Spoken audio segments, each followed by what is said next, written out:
Hola Altubers, vamos allá con otra precipitación de libros que caigan sobre nosotros porque las novedades son infinitas y porque no tenemos tiempo de abarcarlas todas, ni ganas tampoco. Hacemos una selección aproximadamente de diferentes temas que puedan gustar a una amplia gama de nuestros espectadores. Y si nos equivocamos, pues nos lo decís vosotros, no nos gustan mucho estos libros, preferimos que hables de otro tipo y trataremos de contentar al mayor número de personas posibles. A todos no se puede, como reza ya la vieja frase que indica que justamente esto de la satisfacción general es imposible. Pero vamos ya con los libros, como siempre. Empezaría hablando de aquellos sobre los que me he precipitado a leerlos apenas han caído en mis manos. Así que voy a deciros que el libro más interesante para mí de toda esta lista que hemos preparado, esta docenita de libros, es el nuevo volumen de cuentos de Mariana Enríquez. Esta escritora que nos ha dado tantas satisfacciones en el terreno de la narrativa breve y no tantas, por lo menos para mí, en el terreno de la narrativa larga. Este nuevo libro se titula Un lugar soleado para gente sombría, que es el título de uno de los 12 cuentos que componen el volumen. Esta autora pertenece a lo que se ha dado en llamar un gótico andino, que no es otra cosa que una literatura fantástica enraizada con la situación política y social de Latinoamérica, sin perder de vista que se trata, después de todo, de literatura fantástica. He leído los 2 primeros cuentos de esta antología y la verdad es que vuelven a ser verdaderamente estremecedores en varios sentidos. Por una parte, la visión del fantástico que tiene Enríquez. Es una visión sutil, delicada, de aproximación suave, con personajes que parece que no están haciendo nada, pero que de repente se nota que unos personajes están viviendo situaciones extremas. Por ejemplo, la protagonista del primero de los cuentos de este volumen vive rodeada de fantasmas, de su madre en principio, que vive con ella en la misma casa, pero también de los vecinos, de gente que pasaba por allí, 3 chicas que son asesinadas casi en la puerta de su casa, un ladrón que entra a robar en casa de un vecino, tiene un accidente y muere, un joven que ha sido perseguido para hacer un secuestro express y muere en el intento, y todos esos fantasmas se acercan a ella porque además tiene una especie de capacidad especial para captarlos. Bueno, pues ese entramado que nos retrata la autora viene además adobado por una serie de cosas verdaderamente sorprendentes, como por ejemplo el análisis de lo que es la sociedad argentina. Por un lado, por ejemplo, tenemos la eliminación de ciertos tópicos. Aquello de que, por ejemplo, tal y como vemos en las películas, las muertes son siempre dignas, gloriosas y demás. Bueno, pues la muerte es una faena y una chapuza la mayor parte de las veces. El análisis de que los pioneros de que llegaron a Argentina eran todo gente verdaderamente fantástica, gente dedicada a su tarea mundial de forma intensa. Y bueno, pues aquí la autora dice que igual no eran tan estupendos. En definitiva, aquí hay un análisis también de la sociedad y también de las circunstancias políticas, porque hay de todo. En el segundo de los cuentos, no hablaré de más porque no los he leído, aunque podría leer el resumen, en el segundo de los cuentos la narradora es el fantasma. Bueno, el fantasma. Ella dice que su hermana asegura que es fruto de su imaginación, pero en realidad el personaje vive en un territorio fantasmagórico, en una casa abandonada, en un lugar donde sus parientes han muerto o así, y por otra parte ella se va descomponiendo. En ningún momento llegamos a saber exactamente si es verdaderamente un fantasma o es una persona de carne y hueso que verdaderamente, merced a una extraña enfermedad, va descomponiéndose. Bueno, pues como eso todo en la historia de los relatos de Mariana Enríquez. Casi todo el mundo ha alabado su famosa novela titulada, reviso el título, bueno, pues ahora mismo... Nuestra parte de noche, que es una novela muy larga, donde hace lo mismo que hace con los cuentos, pero de manera mucho más extensa. Y yo prefiero leer justamente los relatos condensados, donde cada página, donde cada frase, donde casi cada palabra significa algo. Un libro imprescindible. Ahí os lo dejo. También me lanzo rápidamente a por los libros escritos por Pierre Lemaitre, que es un señor que goza de gran predicamento en el mundo de la novela negra. De hecho, muchos lectores le echan en cara que haya abandonado totalmente la novela negra para dedicarse con intensidad al melodrama. Y esto ocurre desde que triunfó con Nos vemos allí arriba, que era el principio de una trilogía que después consiguió fama, y eso ha hecho que se lance con entusiasmo a escribir otra larga serie con protagonistas que hablan fundamentalmente de la historia. Si la trilogía de Nos vemos allá arriba es de principios de siglo, esta segunda, suponemos, trilogía parte de la Segunda Guerra Mundial y avanza por los años 50. El ancho mundo es la primera parte de esta trilogía, no se la pierdan porque es igualmente magnífica, y supongo que El silencio y la cólera será igualmente una novela estupenda. Se diversifican los personajes, pues son principalmente los miembros de una familia. Unos viven en Beirut, otros viven en París. A todos ellos les pasan cosas espectacularmente interesantes. Y también hay personajes que no pertenecen a la familia, como unos periodistas, donde se nos muestra también cómo era la actividad periodística en aquel entonces a través de diferentes cuestiones históricas, que algunas son conocidas y otras no tanto. Pero de verdad, el viejo espíritu del melodrama decimonónico habita en Pierre Lemaitre. Y yo también lamento de verdad que no siga escribiendo novela negra, pero lo cierto es que estas novelas también me gustan y me gustan mucho, así que ahí os lo dejo. Vamos ahora con un tipo que se llama Alan Thirlwell. Es y su novela se titula El futuro futuro. Yo solo he leído la primera novela de este hombre. Se titulaba Política y era una novela bien intencionada, digámoslo, hablando mal de la política. Pero también era una primera novela, es decir, no era una novela cuajada, una novela definitiva, sino, bueno, pues un primer acercamiento a la narrativa. Estaba bien, pero no mataba. Esta es su cuarta novela, si no he contado mal. No he leído las otras dos intermedias, pero esta me cayó bien desde el principio y me puse a leer El futuro futuro. Por lo que he leído, la verdad es que la novela es tremenda. Fijaos, más o menos viene a representar la corte de Luis XVI en el siglo XVIII en Francia, ¿no? Antes de la Revolución. De hecho, hay menciones a María Antonieta y algunas cosas más.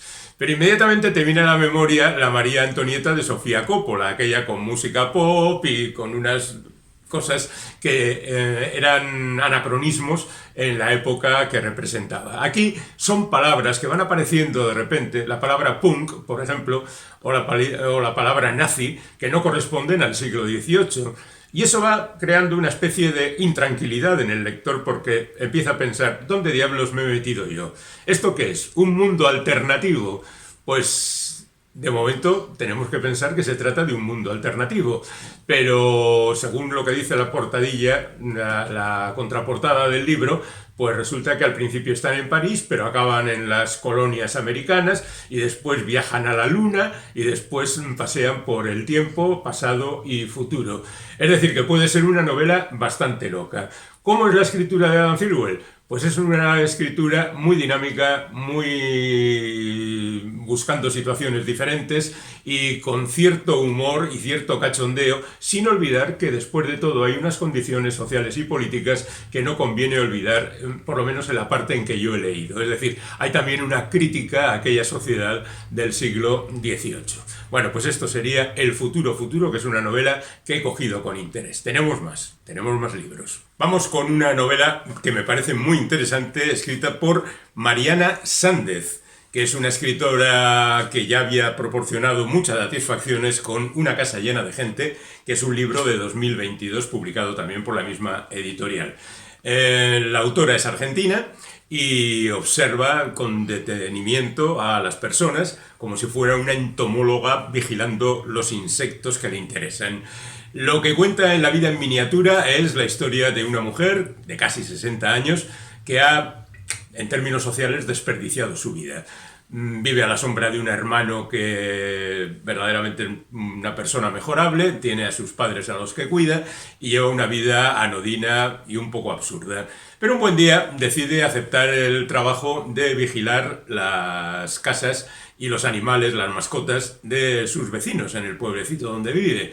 Y ese recorrido por los diferentes lugares nos va presentando una serie de circunstancias y de personajes que para ella resultan una revelación y para nosotros la satisfacción de escrutar un pequeño micromundo donde las circunstancias pues son muchas veces difíciles de soportar. Es decir, aparentemente es un mundo idílico, pero la vida no suele serlo tanto. Nos vamos ahora con una autora bien conocida que es Amélie Nothomb. Amélie Nothomb ha escrito prácticamente 30 libros. Algunos de los que escribe son totalmente autobiográficos, es decir, cuenta la historia de su familia y de ella misma, y otros son libros que hablan de cuestiones diferentes. Que las dos series de libros se parezcan extraordinariamente solo quiere decir que Amélie Nothomb es una escritora con personalidad. En el caso de Los aerostatos, cuenta la historia de una jovencita, 19 años, que es contratada por un padre bastante rígido para que eduque a su hijo de 16 años que no siente ningún interés por la lectura. Es decir, estamos aquí ante un enfrentamiento social y al mismo tiempo también un elogio de la literatura, porque los libros que va presentando nuestra profesora a su discípulo pues son la crème de la literatura. Y hay una valoración, y hay un análisis, y hay un encanto. El libro es breve, como podéis ver, 140 páginas, y en él se condensa la relación entre alumno y profesora, la relación de este alumno con su padre y también la revisión de los libros. Yo creo que la prosa de la autora es suficientemente conocida. Si no la conocéis, probadlo porque merece la pena y total es un libro muy breve. Y si la conocéis, ¿qué os voy a decir? Porque seguro que os gusta. Nos vamos ahora con M.C. Beaton, que es un seudónimo. Es un seudónimo que utiliza una escritora llamada Marion Chesney, que murió hace ya 4 años y que tiene diferentes series de lo que se llama cozy crime, es decir, del crimen amable, del crimen doméstico, del crimen cotidiano, del crimen que no incluye efusiones de sangre ni cosas bárbaras como la novela negra, tampoco incluye desgraciadamente mucho análisis social. Pero bueno, en cualquier caso, esta novela pertenece a la serie de Agatha Racing y se titula El manantial de la muerte. Y bueno, pues aquí tenemos a la típica señora, una especie de la protagonista de Se ha escrito un crimen, que anda metiéndose en las vidas de los lugareños y va descubriendo cosas. En este caso se trata de una actividad social y política, como es la utilización del manantial del título como elemento de enriquecimiento del pueblo y como, bueno, pues esto crea problemas e incluso, por supuesto, algún asesinato. Estos temas se pueden abordar, como lo hizo, por ejemplo, Ibsen en Un enemigo del pueblo, o se puede abordar de manera más o menos tranquila, como es el caso de esta serie de Agatha Racing. Son también libros muy breves, tienen más de 200 páginas, pero no muchas más, y bueno, son entretenidos. Cozy Crime, si os gusta, estupendo. Un poco más heavy es este libro de Joaquín Azqueta, La sangre de los otros, que es la relación entre dos personajes, un tipo algo timorato y poco dado a la aventura, cuando conoce a una mujer que le fascina y descubre que esa mujer es una asesina. Caramba, ¿qué podemos hacer con todo esto?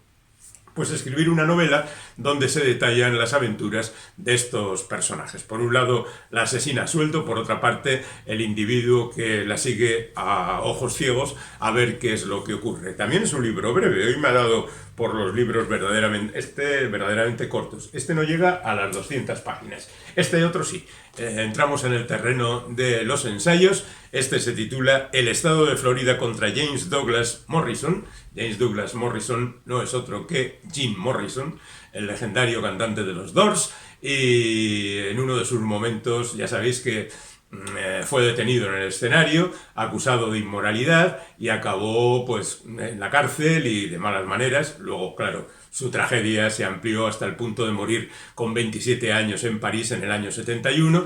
Y en este libro lo que hace Iván Reguera, que es un señor que ha escrito absolutamente de todo, fundamentalmente de cine, pero también ha escrito narrativa, algunas novelas, y que ahora la emprende con la música, lo que cuenta el bueno de Iván es esa historia de Florida, cuando fue detenido y encarcelado, al mismo tiempo que nos narra también el resto de historias de Jim Morrison.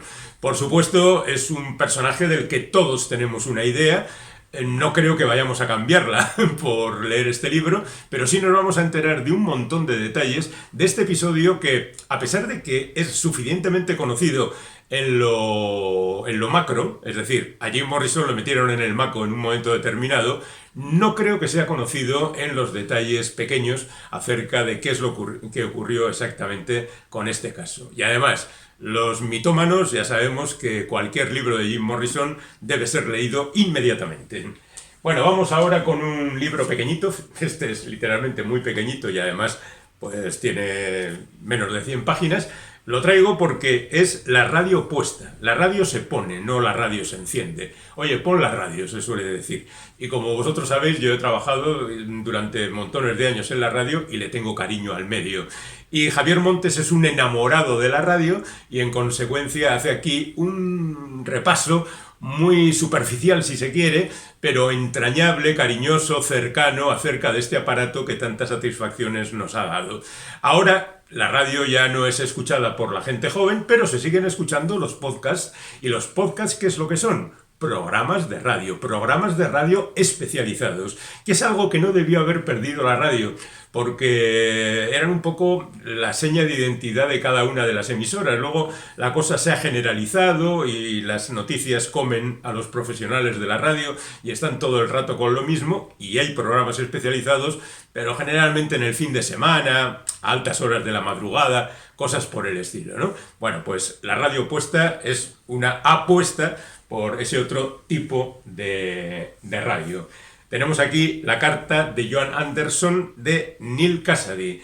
Neal Cassady es uno de los más altos representantes de la generación Beat, junto con Jack Kerouac, el tipo que escribió On the Road. Bueno, pues esta carta, que aquí es recogido, marcó la carrera de Jack Kerouac. Un día, Neal Cassady, que era un tipo...